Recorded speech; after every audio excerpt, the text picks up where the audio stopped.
What is up, everybody? Welcome back to Omnic Lab. This is episode 146 of the show, and this week we're talking all about bunker time or not. Mostly bunker time, though. My name is Rob. I'm coming all the way in from Japan. We're in south area Yamaguchi, and it is a very late evening for me. And on the other end of the globe, for my co-host, we have Andres Gomez joining us on the Strategic Overwatch podcast. Welcome back, Andres. What's up, dude? Hey yo, good to be back. Yeah, we'll be talking about all bunker comp today. How to use it, when to use it, what are the strengths, what are the weaknesses, what heroes you should be like looking out for or looking to play. And I'm excited about it because it's a comp that has received a lot of tools to work with in this patch. And it's not as easy as people make it out to be, but it can feel a bit oppressive when you don't know what some of the counters may be. So we're going to be discussing that as well a bit today. Before we get really starting, we're going to be introducing some of the things that we've talked about in previous episodes that you're going to want to take note of. We talk about GOATS comp, which in and of itself, when we discussed it, was before the most recent patch, but it's been patched a few times and is still seeing some play. So that's something you want to brush up on before you come into this guide, if you haven't checked that before. And also the Chengdu Wrecking Ball Strats video or podcast episode we did will also help you understand a little bit more of the lingo this week. So those are kind of like a set of compositions that we're seeing right now that we like to talk about. Andres, why don't you tell the lovely people at home a bit about the game night as well as our Patreon announcement for this month? Absolutely. If you're a Patreon at $2.50 patron or up, you are now eligible for a new perk or VOD review perk. I'll be doing one of those this week actually for the team of one of the Patreons. I'm pretty excited about it. If you guys want to take advantage of this perk, just make sure to reach out to us either through Discord or through email and just let us know what's your schedule like, and we can find a time and a date to give you some coaching, live coaching, by the way. We'll sit with you for about an hour.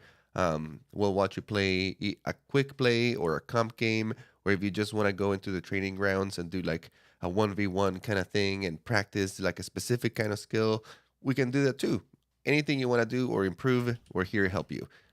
Also, game night at the end of the month. If you're looking for people to play the game with, make sure to show up. The Friday at the end of every month, we hold a game night. It's always super fun. We always have at least 2 full lobbies of people playing. We usually have like the try hard lobby and then the let's just have some fun lobby kind of thing. Both lobbies are really fun. You'll be playing some cool compositions. You'll be playing as a team. It's a great environment to get to know other people to play Overwatch on the regular with. It's one of those places where I found a bunch of friends, and now I find myself playing with some of them almost like every day, even like sometimes other games. So come hang out. It's a good time. Absolutely. If you guys can also find us on Spotify right now, if you're listening to us and you didn't know that and you wanted to utilize Spotify for viewership or listening, that we have that access for you. And we're making some stuff to make it a little bit easier on you and your friends for sharing more recent Spotify episodes. Of course, we just moved over a big library, so some of the older stuff will not be there. As far as the optimization for the imagery and the show notes and all that, it's going to be a little messy up until the last couple weeks. In addition, we have been Omnic Lab is also presented in large part by our sponsors, aka Top Scorer Solutions, a esports oriented community for business education, analytics. If you guys are interested in esports fields, basically with businesses, services, organizations, creative content, and gaming in general, or even esports, please go check them out. Ben has been a great help to us. His Discord name is I Need Peeling if you want to get a hold of him. You can check out their website at topscoresolutions.com. They also have a Discord community that's flourishing, as well as any questions and in case you missed it, update on there, as well as a weekly podcast you guys can go check out. In addition, we have Omnic Meta is our #1 resource for checking your own stats, so please go check them out. Switch does a great job and has periodically graces us with his appearance on our show and talks stats with us. So he's a great guy. And without further ado, I think it's time to talk about bunker comp. So what is bunker comp, Andres? I wrote down a few things of what I thought in the show notes are core and what are options, but as per anything, you kind of have to build around one support, one tank, and one DPS hero kind of to develop anything in Overwatch. So, what do you think? Yeah, well, let's talk about it. What do you think makes a bunker comp? I think, the game is pretty descriptive already. When you hear that, what do you think? So, the most historical thing I think of is a barrier and bastion, and that's kind of the main thing. But since Orisa's release, Orisa's kind of taken over as the queen of bunker because she has the most uptime as far as how many shields that she can provide. Even though, and it's a little bit more bunkery because you have like the little bit of the rounded shield to kind It of does cover look you. more like a bunker, right? Yeah, it does. It has a little bit more coverage on the vertical sphere as well as your sight lines on the sides. In addition, you can take a bit more of a beating, and you also are a little bit more immobile. So there's the trade-off. But you also have a lot more damage output than you would with a Reinhardt with the Orisa because of the supercharger and because of the range damage that you have on two major cannons of damage between you and the Bastion. Now, what is core and the healing has shifted over the course of the last couple metas, and now Baptiste is the one that you're going to be looking for because of the immortality field to save your Bastion when they get nuked, and also for the area of effect healing that you can hit your Orisa and your Bastion in the same blast radius as it were. And then Baptiste also has a little bit more favorable position, in my opinion, to Ana and Moira in this way because he doesn't have to stack up on those people in order to get the benefits. He can utilize his exo boots and get in these really weird off-kilter positions and heal from that point of view. And if the enemy team isn't running dive onto the Bastion, you can be like have some really good survivability areas. I've even seen, I don't remember who it was, but it was an Owl team maybe, or maybe it was a Contenders team was doing this on Oasis in the gardens on the T at the very top of the point.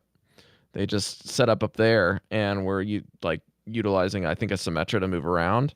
And then the Baptiste would just go hide out in the window and heal up there. It was really, really cool.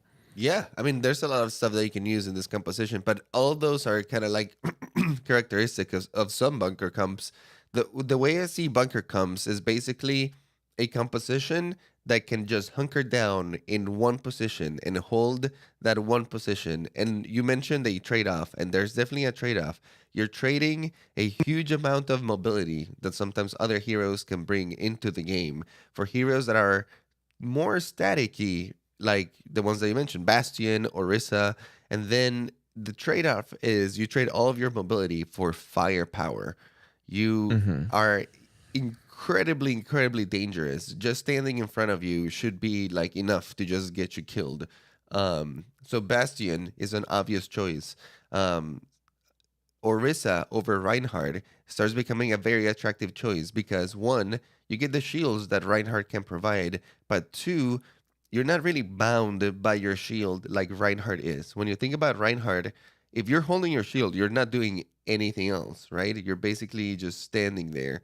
With Orisa, that's not really the case. You lay your shield in a position, and then you can still move around, and more importantly, you can shoot.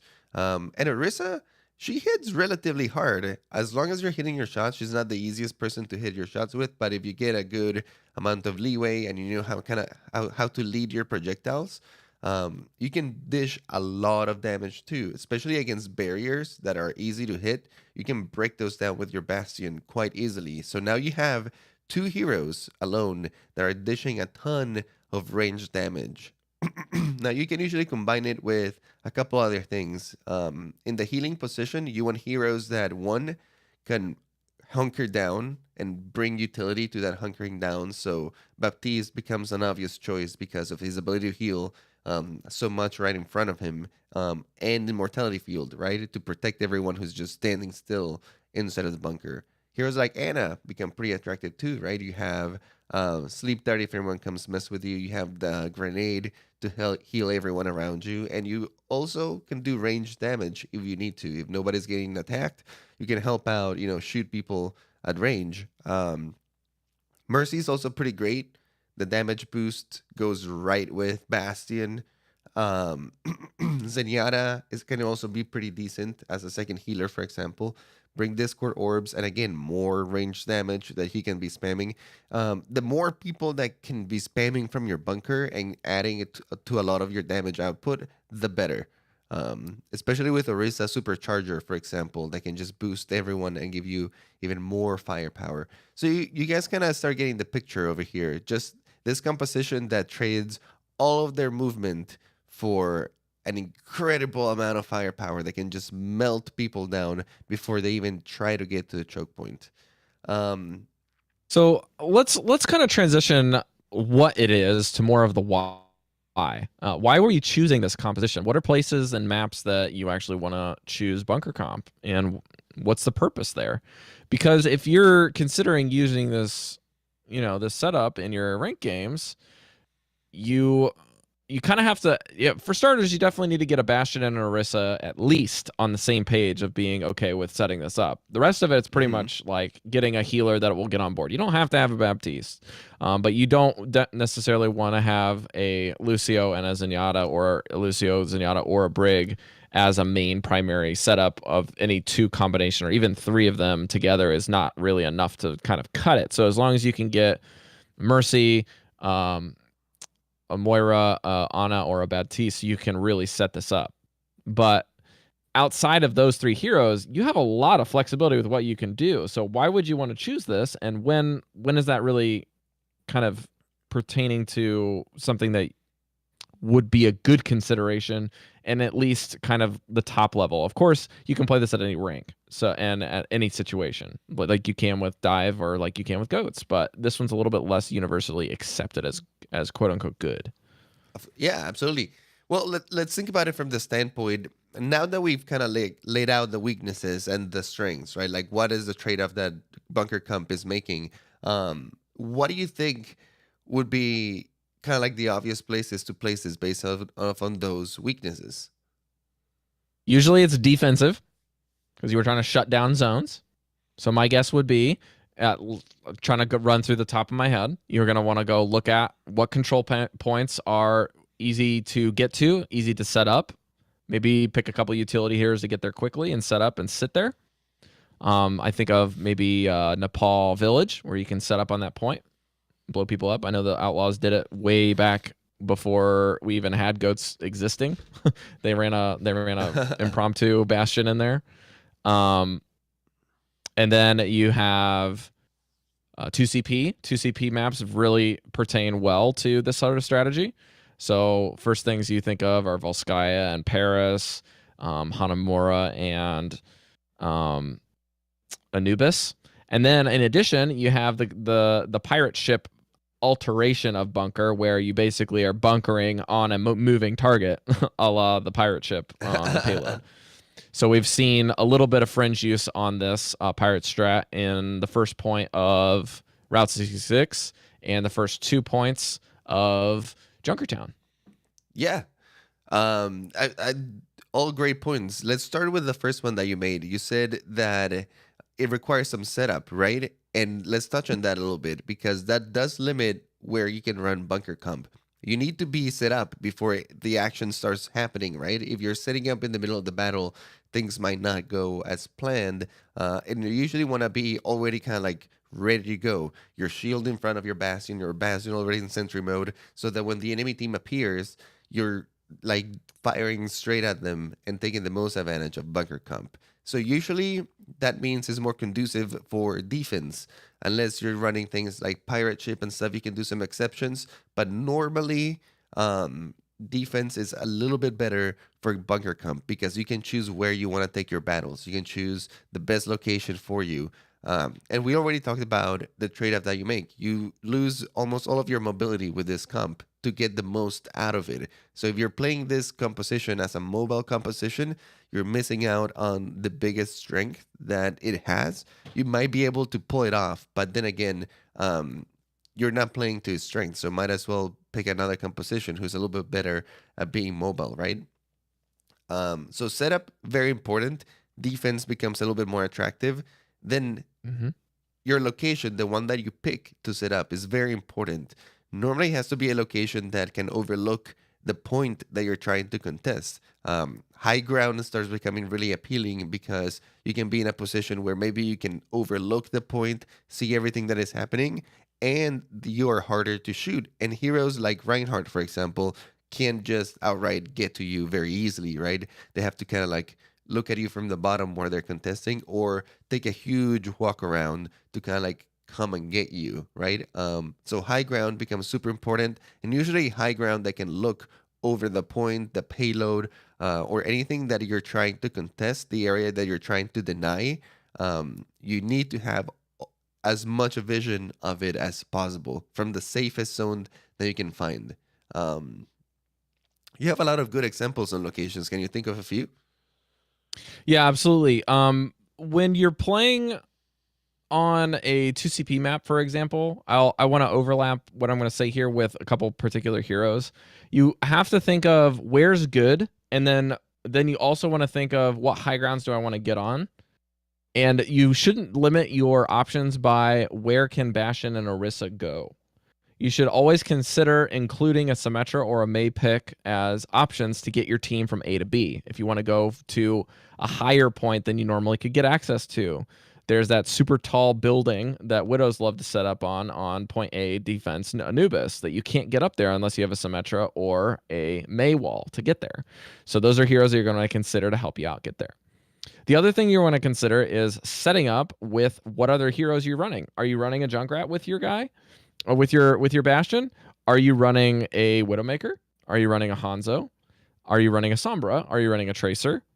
These type of things will help inform where is good for you to set up. And generally speaking, if you set up in a universal location, the other heroes will kind of do the rest, because especially in solo queues or in small group settings where you're queuing with some friends and not the full group, the other people will kind of fill in the gaps where they feel most comfortable. So as long as you get the people that are synergizing with one another to set up in the safe zones, then you're in a good position. And like Andres said, a lot of times you want to make sure that you can cut off the point. Does this mean that you need to set up on the point? Absolutely not. This means you need to have as much vision of the point as possible. And then you have one or two, maybe even three people as members of your team enabled to contest that point. Who is good targets for this is up to you, but in general, if you want to position yourself in a relatively risky position off of the point, or at least quite a few steps up on a high ground above the point, D.Va is your prime candidate, because D.Va has lots of damage mitigation for the Bastion, lots of supportive damage, straight up bruiser, and a lot of survivability if you want to go sit on the point and contest it for your team. Tracer is also another good inclusion, and Sombra as well, but less as so. And of course, Mei is also a really good inclusion. The other reason that I put Widowmaker and Hanzo into this utility category is because they can provide the same kind of spam / pressure that Bastion can, and position themselves in almost a perpendicular or a flank route and be completely safe in doing so because of how much pressure Bastion is bringing to the table. Once you get out of Bastion's sightlines, you're going to move into a Hanzo or a Widowmaker, and you're instantly dropping. So these heroes have lots of good... honestly, you could pretty much run nearly any DPS hero as utility or spam, and you're kind of like putting them into those two categories. You can even run another turret. You can run freaking Bastion and Torbjorn if you'd like.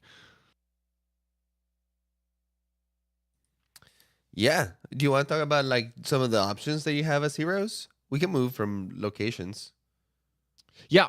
So I talked a little bit about the DPS, Andres. Why don't you cover kind of your off-tank roles and other supports? Yeah. Yeah. DPS, you have a lot of options. We can come back to that. Yeah. Let's talk about off tank. That's a pretty interesting role.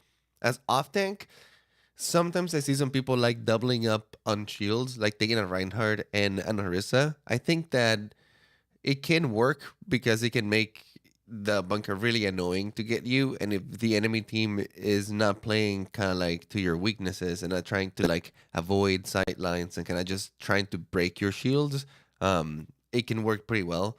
But that being said, I think that the Reinhardt pick is a little bit wasted when you try to do a double shield, because again, you just have a big guy holding a shield doing almost nothing else, sitting up in the point. And if the enemy team is smart, they can do a lot of things to kind of like bypass that. I think that heroes like Diva, for example, or Roadhog can be much better choices when you're going into the off tank category for bunker. Diva, it's a great choice because one defense matrix can mitigate a lot of damage coming into your bunker, a lot of um, things that could kill you, like and a nade, for example, coming in when the shield breaks, you can just eat that out and be okay. So Diva, great damage mitigator, and the best part about her is that while your bunker comp is sitting in high ground or in a safe location, shooting at everybody, you can be the person that contests the point because you can easily fly in and out.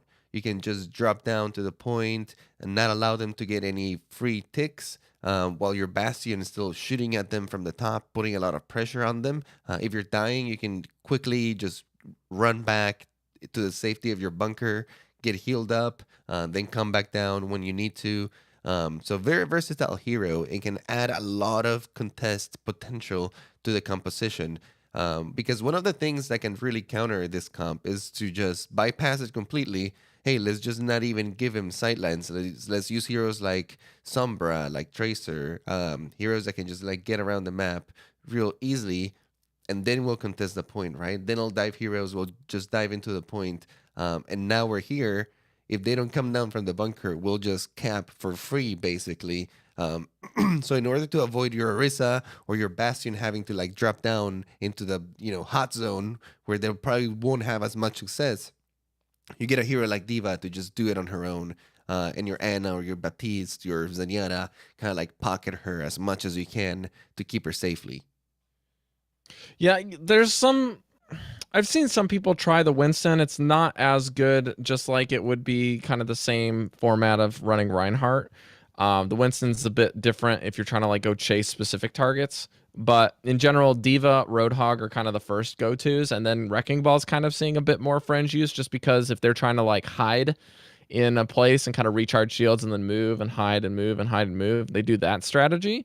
Then Wrecking Ball is really good to punish that when they move into a position where he can just knock them out, and then Bastion cleans up.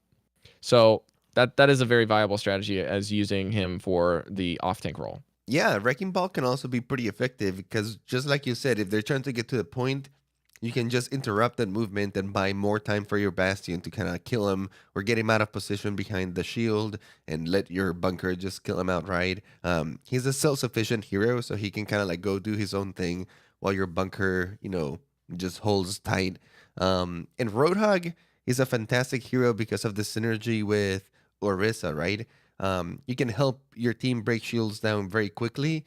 Your hook is a great tool to just bring people into the bunker and just kill them in there while you stay in the safety of the shield. And you can combine that with like the Orisa pull, for example.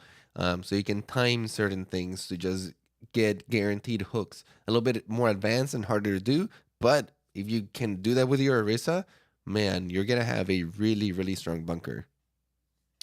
Yeah, Spider in the chat also mentioned that Dallas used the Winston to kind of finish off targets. That's the same thing that you could do with also a Tracer and a Genji, kind of the same role, depending on what you're looking for there. You can combine it again with a Wrecking Ball. There's lots of options, and we're not trying to say anything is off the table.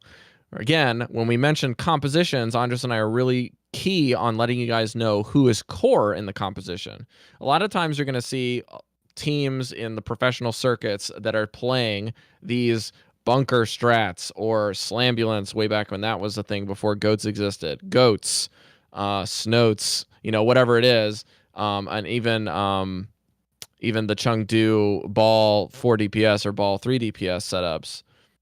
Those things all have a specific core that they're building around, and generally speaking, the core is 2 to 3 heroes, and then the rest is kind of just what can you fit in that works well together with that. There's lots of things that work well with that. And like the Winston pick, it might depend on what the enemy team is playing with, right? Like if they're using like a Genji or Tracers or heroes like that, where Winston actually can do like a lot of damage, or it's like a good pick against that. It makes sense, right? It all depends on what you're trying to accomplish. I would say like the main heroes at our core is having like your Orisa and Bastion, and usually like a mercy or a healer that can like really hold you down and enhance those three. Give you the Um, res is also a really and big thing for the this. rest is huge, just in case somehow your Orisa or your Bastion just die, your bunker just doesn't disappear, right? Because you lose the Hmm. biggest asset that you have. So you have like a number 2 try there. Yeah, I wouldn't even say that Mercy is core, but Mercy is definitely one of the more picked off healers for this composition, just because now that you have Baptiste as an option, you're not really picking Ana or Moira into this composition anymore. You're utilizing the Mercy to get people to their ults quicker. And then you have 3 different damage boosting sources in the supercharger, in the damage matrix field, and in the damage boosting beam. Additionally, I've also seen players trying to utilize this composition while having a Mercy and a Pharah on the flank. So you have the unbelievable pressure from Bastion, and then the Pharah and the Mercy are playing safe in the corner and finishing targets with damage boosted area of effect spam. And the same principle with Junkrat. So Yeah, those well, two are like let's talk this about that. king and queen of spam outside of Bastion. I'm glad you brought the Pharah in because it does show how versatile this composition can be. I've seen the Pharah play with a Bastion in maps like Eichenwald Point One. Yeah. And it's very important because it's location dependent. It just so happens that Pharah is incredibly good on point one of Eichenwald. You can get a lot of point control with a Pharah just flying around that pillar. She's very hard to kill, and her and Mercy have a lot of space to just work around, especially if you put your bunker way in the back. Like you, you basically let the enemy team have the archway where you normally hold completely for free on Eichenwald point one. And once they're coming towards the point, you're set up in like that balcony that overlooks the point. Yep. As long Right as above you're the rubble. Yeah, and turns out this is a great location, and we can talk about a few things why. The first of all, you're in the high ground that overlooks all of the point. The enemy team cannot sit and contest the point without your Bastion and your Orisa looking at them. Two, you're setting up crossfire between your Bastion and your Pharah. So the enemy team really has to decide who is the biggest threat, like the Bastion and the Orisa shooting at them a ton of bullets from above, or the Pharah that's right behind them floating around the pillar, shooting at them from above again. Um, so really hard angles to like get picks. The bunker has to be contested, but in order to do that, you have to really walk all the way there because there's really no other way to get to the bastion. You have to cross through the point into the house and above, or you can take like a huge flank around the point. But at that point, it's pretty obvious your Pharah will have spotted them. And you can reorganize your bunker.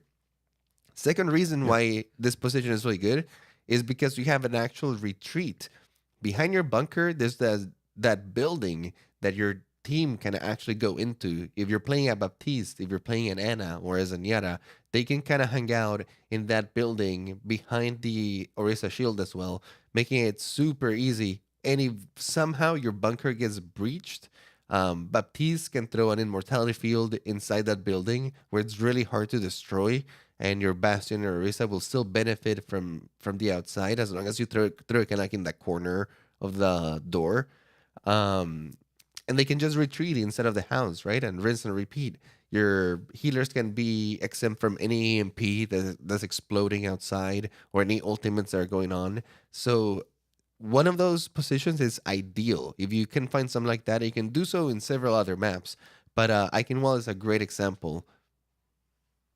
Yeah, I will say that there's kind of a couple things that you're gonna look at when you're looking for setting up. Like Andres said, you want to have vision of the point, generally speaking, at least a little bit. But there are frames in which you will see sometimes where teams are cutting off entrances rather than where the enemy team's trying to go. So why would they do this? Well, a good example is actually how Paris is set up. It doesn't really give you any other options. Like you can pretty much sit and cover the point, but you're still going to have key areas of the point that are going to be removed from your sight lines that you have to move. So what people have done instead is set up the bastion to cut off the 2 main entrances to the point that you can see. And there's such narrow passageways that you can't miss. and one of them that enters to the point goes straight through where you have to go, like where you're placing.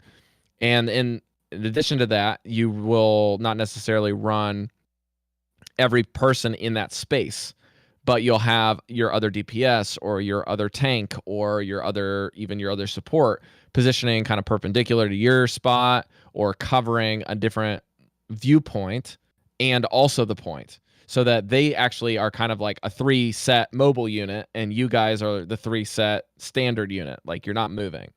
So you have these two things kind of working in tandem, and in general it's kind of hard to explain in a, I guess, in audio form, but in general, that's what I've seen people do is they run point A defense on Paris with bunker, 3 and 3 split, sometimes a 4 on, and the other 2 kind of just running around like I've even seen like no off tank 3 DPS with bunker work. If you're running Tracer and Sombra in that mix, or you're running like, I don't know, Soldier who has a little bit of self-sustain, or May, they have that capability. And then I want to talk a little bit more about, before we kind of move back into some of the utility that you can run with this, because I feel like that's the most fringe of the bunker comp. I want to talk about the offensive capabilities that this kit has when you introduce Symmetra into the core. So Andres has got a lot more experience, I think, playing this bunker comp with the Symmetra in particular, and I've only dabbled with this particular comp fairly unsuccessfully, I might say, with Andres in ranked, and it's not been panning out for us very well because we're not very well practiced with it together. But Andres, why don't you comment a little bit on how you set up the Symmetra? Yeah, well, Symmetra is a very interesting pick. Sometimes taking her as your second DPS can be quite effective because she opens up a lot of possibilities. One of them being that you can move your bunker comp around without too much effort and into high ground locations very easily, right? One of the things about your comp is that you have to walk everywhere, and Orisa and Bastion are not like the fastest heroes. You have to just basically walk everywhere you go. But Symmetra kind of eliminates that, right? You don't have to like go around all the stairs to get to the high ground. You can just teleport up there, or if you need to change your location in the middle of the battle, maybe you're holding a little bit forward to hold a choke, and now they're behind you, so you can teleport behind where you're still overlooking the point, and do it safely. So Symmetra really brings a whole different level of mobility to the bunker comp, and she fits really nicely with what you're trying to do. I would definitely recommend trying Symmetra with your Bastion and Orisa. And like you said, she also brings a lot of damage. You have your turrets that can help you contest a point, or that can make it really dangerous to just dive into your bunker. You have your beam that can help you break shields, and your orbs are now fast enough that you can actually spam them from a distance and expect to get some decent damage out of them. And the ultimate is not anything to shy away from. The ultimate basically is shutting off the capabilities of your enemies. Of, like, it's kind of like giving you a permanent Winston barrier that your whole team can weave, to put it that way. If you've watched or you've listened to our Winston episode, it's all about moving in and out of the shield, dodging damage, letting the shield take damage. The shield is not going down until it's done, because that thing can take a beating. So don't worry about that, but you definitely use it to engage, use it to set up your Bastion. You can even use it to save somebody in the mid fight instead. There are other things that you can utilize with this composition where you can have the Symmetra kind of splitting off. You can use I've heard Yankee tell me about this. Like, I haven't really been able to watch it as in this new meta, but when he was playing the new Symmetra under the new setup with the 3 turrets and the teleporter on a cooldown when it first came out, he said that he liked to use the teleporter as bait and just leave it there and say, "Don't take this." And then the enemy will turn around, and then he can, I don't know, sleep dart the Reinhardt and blow them up, or you can do all kinds of crazy stuff with the portal, not the portal, what's it called? The teleporter. The teleporter, yeah. And it's Yeah. a portal. It's a portal. It's a portal, let's be honest. But yeah, there's all kinds of cool, crazy stuff that you can do there. There's stuff where you can basically just wait on that cooldown. You teleport, go in, set up, make sure nobody else is coming into your space. If they're not there, then you can move into the next spot, set up another TP to the new zone, move around, set up, and if they're not there, then you basically have 2 setups. I think Chengdu did this on offense on Hanamura. They set it up, go in the right room from the choke. Nobody got left behind. They run through. They go all the way up the hill, up the stairs, go across that little wooden plank into the side ground. Then they teleport on the other end of the point on the other side of the bell. And they set up right there. And the enemy team has only 1 or 2 ways to get into them, and they don't have enough, set up there. And even Bastion can't shoot the enemy Bastion through the window because he's covered by the walls. So there's all kinds of crazy stuff that they're doing. And they're really, really good on offense in particular setups that are on 2CP or whatever. So one of the cool things that I liked is that if somebody is running bunker against you and you're really struggling, and you want to just run bunker back at them, that's fine. But I'd highly recommend if you're the offensive team to use this Symmetra because it's super, super helpful to helping you stay mobile, which is what you need to do to get onto the point in the first place. Yeah, if you're going on offense bunker, the Symmetra is almost required in a way because you won't be able to set up before the enemy team does. But the Symmetra can actually buy you time or the location where you can actually set up and be pretty effective against the enemy team because you don't actually have to walk to places anymore. You just teleport into them. It's not as easy to do as it is to say because, if the enemy team is paying attention, they will try to counter your teleporter, or if the teleporter is not set right, your Orisa might fall off the ledge or something like that, and then you'll be in a lot of trouble very soon. So do keep that in mind, But after a little bit of practice, I think the Symmetra works real wonders.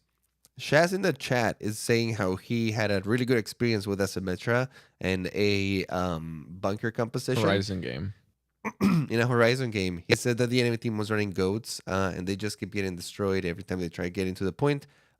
He does say that if they had gone dive, they would have probably lost.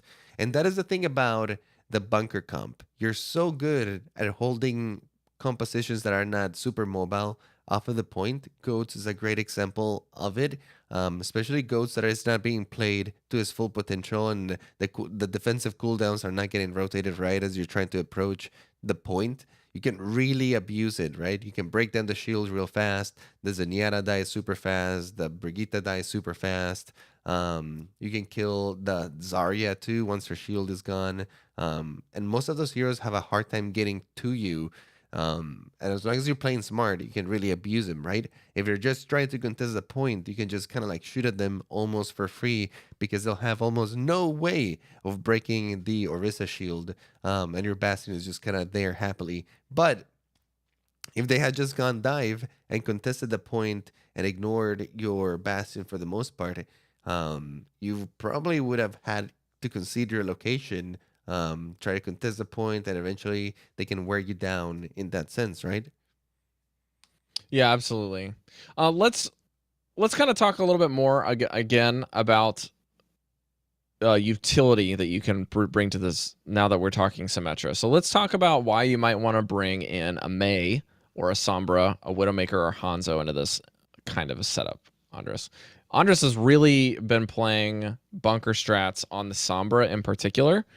And then he'll be filling the Bastion role when we want to roll the Symmetra in the games that we've played together, at least in my experience. So, Andres, I'm going to probably just kick it back to you to talk again about the Sombra pick because you've got a lot of experience doing it. Sombra can also be a good choice for a second DPS. Or even if you're just running maybe like a single healer with just a Mercy, you can even like get away with running a Sombra. Or if you're really daring, you can leave your off-tank role and just do a Sombra, since she can actually contest the point in one way or another too, with her invisibility and her teleporter. But the hack can be incredibly useful to just disable a Reinhardt, and then a Reinhardt with no shield is probably a dead Reinhardt really fast.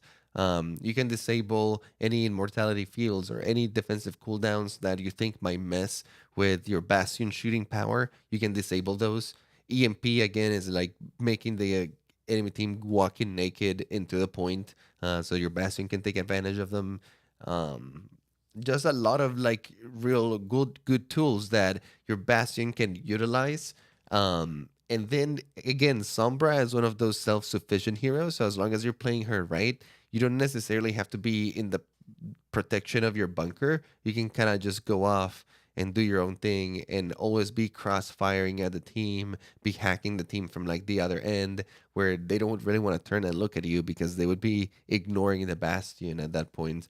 You can contest that point as well. So like if the wrecking ball or something just goes through the back and it's trying to just hide on the point to force your bastion or your Orisa to fall into it, you can go on as Sombra alone, and then you don't even have to engage whatever hero is contesting the point, right? You can just sit on the other side and be like, yeah, I'm not giving you free point. Mm-hmm. Yeah. Yeah, I can totally see that. The Sombra is like, I feel like the most universally used as the utility here because of just how much utility you can bring to the table. Like you can be basically completely self-sufficient. You don't have to really rely on your healers to get in and out. You don't have to rely on your teammates to make plays. You can literally just wait for your team to start popping off a bit, and then finishing targets off on Sombra is kind of like where she thrives. You can also figure out where people are moving when they get low with your passive. And then if they decide that it's time to come in, if you're on defense, or if it's time for your team to go in on offense, you just set it up with an EMP and the game's over. You know what I mean? So there's the And you have EMP is just so incredibly powerful. you also have a lot of scouting capabilities. One of the things that your team really lacks. You can let your team know, like, hey, they're actually going this direction. They're going behind you. They're flanking this way. So you're the eyes of your team, basically, because they're gonna be centered in one position. So if you're communicating and your team wants you to communicate, which would be ideal, you can relay a lot of important information back to your bunker. That sounds pretty cool, actually. Really back Back to the information to the bunker. bunker. Yeah, there's also some really cool stuff that you can do with Mei, with the whole divide and conquer strats. You can freeze people that are trying to push into you. You can wait for them to jump and try to catch a couple people with their pants down with the wall. You can wall off healers. You can wall off your own bunker just to buy yourself some time for a barrier. You can use it as a barrier if you're trying to delete a different target. The other thing too that is kind of odd that maybe people might be questioning here about me putting Widowmaker and Hanzo outside of the spam or even just outside of their own category and putting them into utility. But I put them in utility because of Widowmaker's ultimate and Hanzo's Sonic Arrow. Those are nothing to be ignored utility features, especially if you're running into a Sombra and you want to try to figure out where she is. If you're trying to counter the Sombra, or if you're trying to set up a ranged area to defend your Bastion when they push in, and just not being around where the Bastion is and being in a different area is quite strong. And then you can just you can funnel people with the Hanzo ult as well. If you happen to run Zarya as your off tank, then it's even better. But I will say that Widowmaker and Hanzo are typically a bit better when you're running a solo tank Orisa in a bunker, which is very fringe use that I've seen, but it doesn't mean it's not possible. And I definitely want to test this more by running a Widowmaker and a Bastion with one tank instead of running a Roadhog or a Diva. This is probably the more offensive style build. Right, Andres? Yeah, it's very offensive. I Yeah. wouldn't recommend it as much for your defense, even though you can, especially if the Widow is finding like a crossfire location, right? Like away from the Bastion, a safe location that if the team pushes her, they would kind of like overcommit, right? Or have to like come out into the open to like really get to her.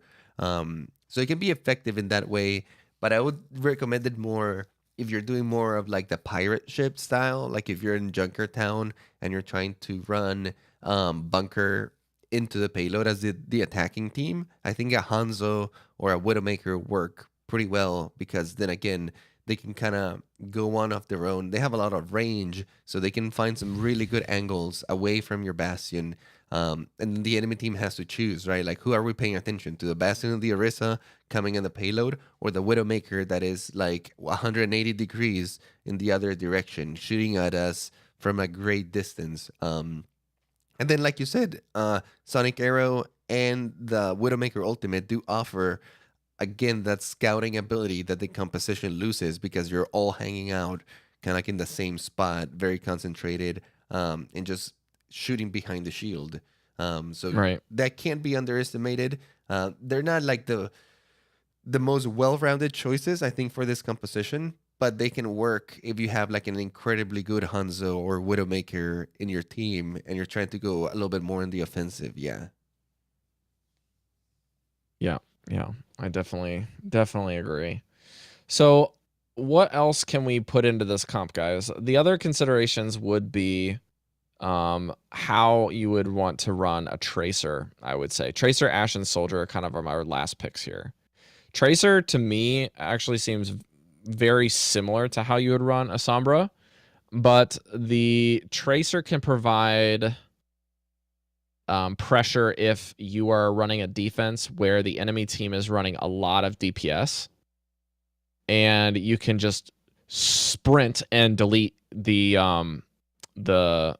sustainability in a multi DPS composition. Basically, if they're running a Mercy and a Lucio, you can go 1-to-1 and make sure that they die so that they don't have any sustainability throughout the fight. That's where I've found the Tracer pick to be relatively good. And for the same reasons, relatively speaking, you can get a Genji Blade and kind of do the same thing. But Genji is not a defensive hero. So he's really, really different in kind of the style and approach that you have to take. Yeah, I think once you're getting to like Tracer and Genji, you are getting a little bit away from bunker comp. Like those would not be my first picks. You can get away with running the Tracer kind of for the same reason as Sombra. She can help you contest a point or catch any flankers off guard. If their tanks are too busy, you can actually get into like the back line and help kill the healers and stuff. So it gives you some mobility there. But again, it's not a hero that like directly offers a lot into the bunker comp. If you have an insane Tracer, if you want to play with her, you probably get away with that. But likewise with Genji, I mean, they can be pretty good and you can make it work. But if you're trying to work as a team and bring as much utility and firepower into the team, I think that there's better picks.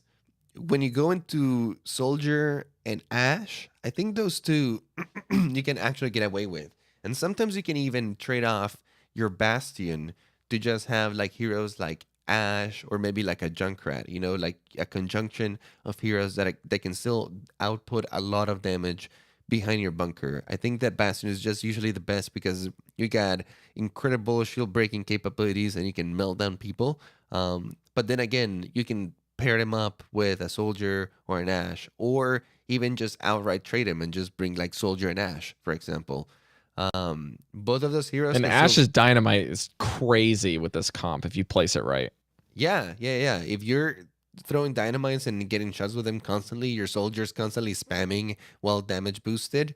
It can still be quite dangerous. You don't have as much shield break capabilities, but if they're not running like a big hero like Reinhardt, for example, if they're just running Winston or Diva, for example, those heroes might actually be better. Ashe has the coach gun, which can actually boop people away if they're trying to dive into you. So against Winston, Ashe kind of like keeps a little bit your more seventh mobility. hero that sometimes comes out. You got your good old Bob. Yeah, and you get Bob that can help you contest the point, or just like have an extra body there to provide a ton of damage in your bunker. So she's definitely a good choice and a choice to consider to either run alongside your Bastion, or if nobody wants to play Bastion and you'd rather play something else like Ashe and Soldier, it can be like slight substitutes for it. Not equal substitutes, but you can definitely dish out a lot of damage with those. Yeah, absolutely.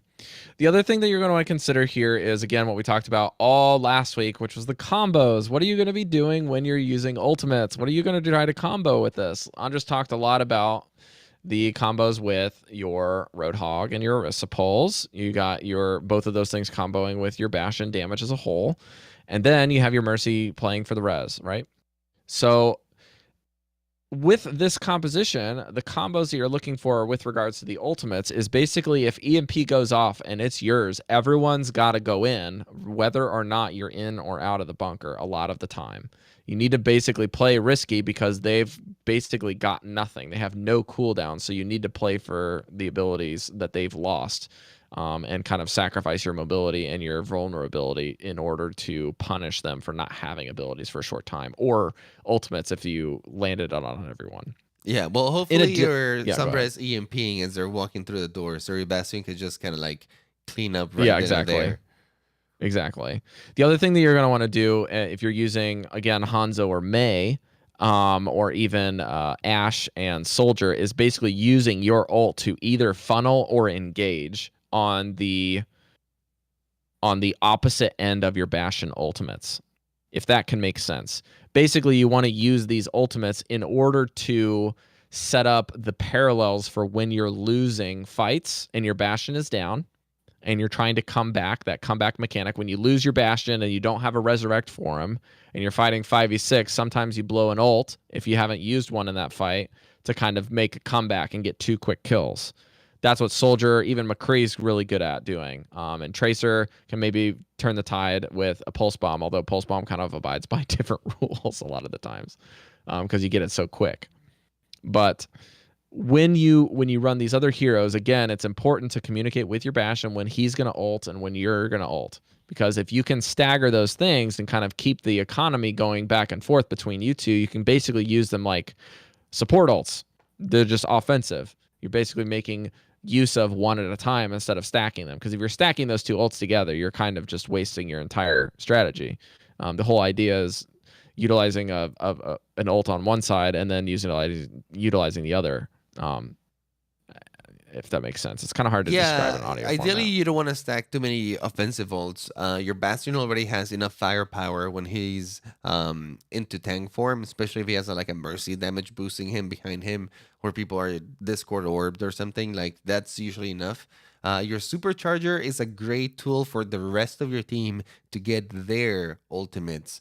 If your Bastion just used their ultimate, like Rob said, you can drop down Supercharger and allow him to do even more damage. Everyone behind you is doing more damage, and it's a great way to just allow you to like build that ultimate even faster. This composition doesn't rely on ultimates as much as, let's say, Goats does, where you're really trying to get everything done is when you get your ultimate.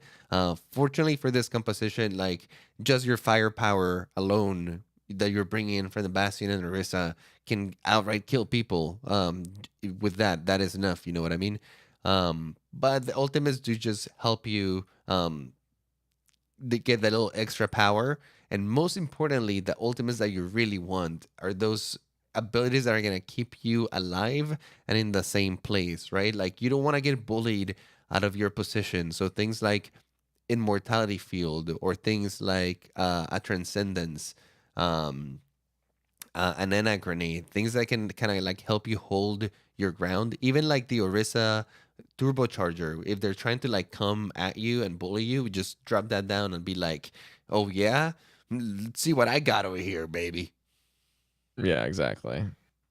Well, if you guys have any more questions, please hang out with us in the Discord and ask us. We would love to dialogue more with you. We'd also love to watch more Overwatch League alongside of you, and maybe talk about how they're utilizing these strats. And in addition, we're curious as to how you're utilizing. Wow, I can't even talk tonight. It is very late here. It is. Yeah, it is late for you. It's almost 1 a.m. and I've got to get up at like 4 hours. So, basically, if you guys are utilizing this strategy and you're trying it on your own games, please let us know on how we can help. Maybe let us know how you're utilizing it in maybe a higher elo game or a lower elo game, and what kind of the struggles and the benefits are of what you're doing. And in addition, remember, it will not always work. It is a strategy in a game of Overwatch that is limited not just by the rock, paper, scissors of what can beat certain things like in a matchup. A lot of the skill will also come into play here. So maybe your team, like Andres and I found out this week, maybe we're just not really good at doing this. It does maybe require you need to do some something practice. else. It does require some practice and some people to kind of like have faith in one another. And there's weaknesses, right? The game that we played that we kind of struggled with the composition, the enemy team was actually doing a Symmetra strategy too. They were using the Symmetra teleporter to avoid just walking in front of the Bastion and teleporting straight into the point, then using things like their shield and their matrix to hold long enough and hiding behind walls and stuff that or often couldn't contest anymore. And we were eventually forced out of our bunker a couple of times. And once you get forced out of the bunker, you can really struggle. So this composition definitely has a lot of strengths, but it also has its weaknesses. And as long as the enemy team knows these weaknesses, they can be exploited. It's just a matter of how coordinated is your team and how much can you respond to mitigate some of these weaknesses. And I think that we didn't have as much practice in that department. Hey, but given some time, we could do a little better. Plus, we were kind of like choosing roles on the fly too. Like, you play this, you play this. Okay, let's go bunker. Yeah, just make sure if you're gonna do bunker, the number one most important thing is that everyone in the game, whether they're your friends in a 6-stack or total strangers in solo queue, if you're gonna do this, everyone needs to be on the opening page when the game is queued, and you have enough time to set up. Because if you don't have time to set up, you might as well just run Torbjorn in 6 DPS, because it's not going to work. Yeah. This composition really requires that setup. Hopefully, you choose it before the time Have to get there. Yeah. Before 10 seconds are left, and your bastion doesn't have time to like pull up there. We learned that the hard way. Yeah, exactly. I'd also like to give a big shout out to our friend Shazir over at the Twitch chat. He gave us 1,000 bits today and said the wings are no longer 07 for his Valiant. Yeah, guess who they beat? They beat the Atlanta. Yeah. The non-Defrana. Damn you, Shazir, and your team. We were the first. Yeah, well, we were defeated by there the were team. people saying that Valiant wasn't that bad because they were pushing people to games, games 5 and games 4. So I was one of those people. Yeah. I defended the Valiant, but now I don't defend them anymore. Not when they're fighting your team. No. I'm slowly like losing hope in my Houston Outlaws, but somebody told me that. All right, I think it was really Deathblow actually told me they played super well against Vancouver despite the score. So I'm gonna go check out that game. They lost, but actually they didn't look completely terrible. So speaking of, I heard that there's some crazy links or highlights in that game from Soldier 76 play. So I'm gonna have to go watch that game.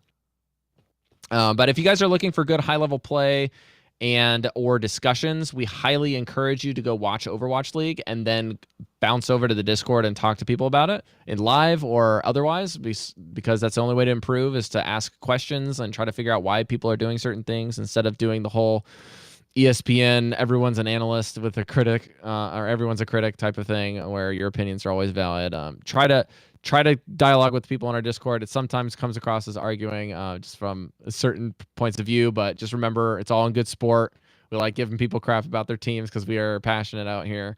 Yeah, let's thank our people, friends over at patreon.com/Omnic Lab. We have some new patrons this week. We have Aaron B, that nerd from Knoxville, which is a fantastic username, by the way. And we have an upped pledge from Shepard, who I had the pleasure of talking to this week about his pledge up, as well as our diamond sponsors, Shazir, Top Score Solutions, Cloudy, Crimson Fail, Benny and the Jets, Brendan D, Refire, Roger B, Krista Playa, Tragic Zach, and of course, Shepard. Thank you guys for your support. It helps the show so much. We actually had to pay a lot of fees for our yearly maintenance of the show. Stuff like website costs, stuff like Libsyn, publishing. Yeah, we also had the domain name that actually kicked in as well. So if you guys are wanting to help us out with that sort of thing, head over to patreon.com there. You can also check out the new coaching thing. I got a message from Cloudy today as well, Andres. So we're going to be working on setting up a time with him to make it work for his schedule between the two of us. And we have an iTunes review. Andres, do you have it in front of you for a sec? I believe it is a username called Zenmain in Arkansas. Zenmain in Arkansas. Listen, if your goal is to get better, I'm a 40-year-something father of 3 that hadn't played many games for several years. Then my son got Overwatch for Christmas. Dad, you need to try this, and I was hooked. One problem, though, with a job and family, it's tough to get in more than an hour of gaming in a day. I realized an hour a day isn't enough to get better, so I turned to podcasts. I figure I can get my leg up by consuming knowledge from others. I've listened to several Overwatch podcasts, all of which I enjoy, but when it comes to getting raw information that you can put to use, Omnic Lab is the best. Keep grinding that delicious content. Thank you so much.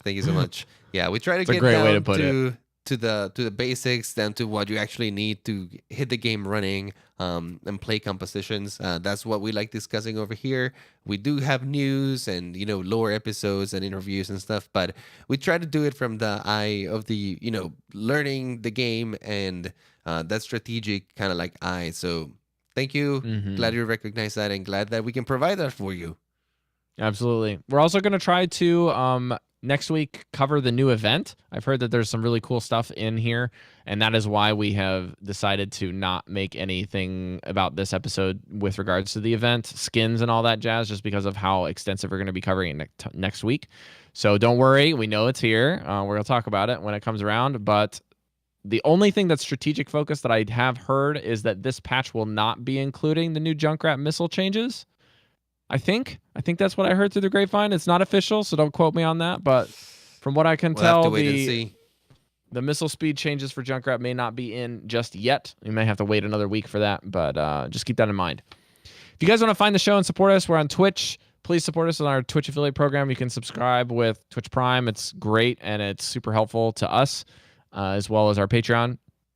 And you can find the show's Discord, which we have a brand new role thing rolling out this week for notifications if you want to get notified of the live streams or news updates or PTR stuff, all that jazz for our show and for Overwatch League recap, which Andres is about to tell you about real quick.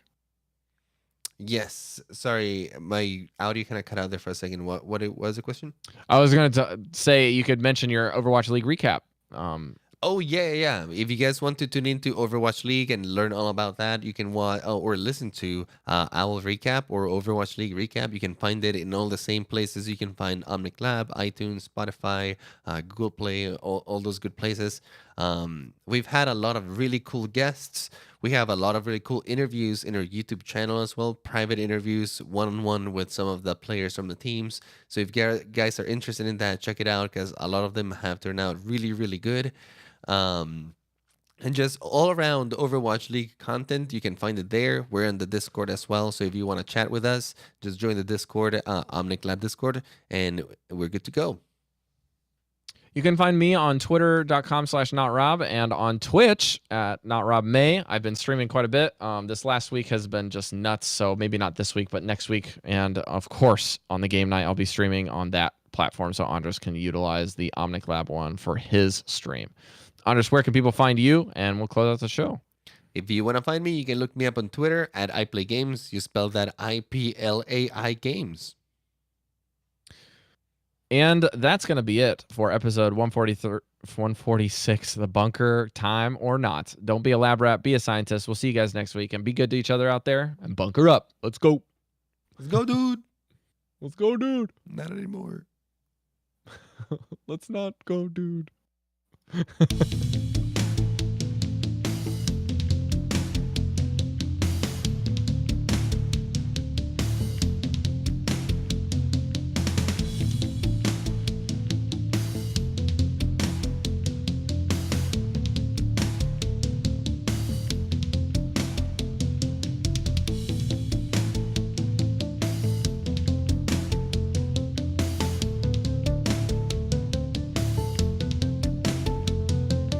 I have nothing more to teach you.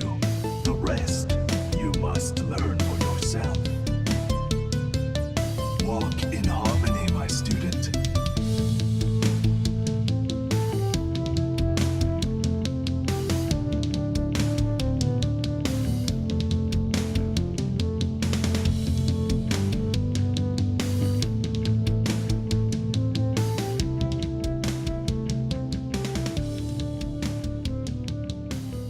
Bye, guys and girls. See you guys next week.